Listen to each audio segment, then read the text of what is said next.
మనకు వంటిల్లు ఉండేది పూర్వం చక్కగా. మనం ఉండే ఇల్లు వేరు, వంటిల్లు వేరు. ఎప్పుడు కూడా వంటిల్లు సపరేట్. ఎందుకంటే అది హైజీనిక్గా ఉండాలి. హైజీనిక్ అంటే అర్థం ఏంటన్నారు? పేడతో అలగడం, రాత్రి సామాన్లు రాత్రే కడిగేయడం, అంటే పాసిగిళ్ళు పొద్దుదాకా ఉంచకుండా ఉండడం. ఎందుకు ఉంచకూడదు కాదు?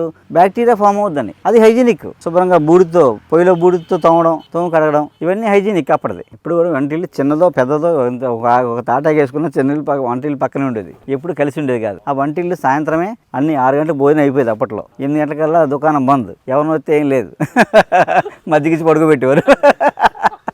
ఇప్పుడు రాత్రి 12 గంటలకు భోజనం పెడతాం మనం అర్ధరాత్రి కూడా. ఎందుకంటే సాయంత్రానికల్లా అన్నీ క్లోజ్ చేసేసి అలికేసుకుని నైటే అలికేసి ముగ్గులు పెట్టేసుకుని చక్కగా పడుకున్నారు. మళ్ళీ అక్కడ వండేటప్పుడు వాళ్ళకి వస్త్రం బట్టలు ఉండేవి అక్కడ, అవి కట్టుకుని చేసేవారు అనమాట.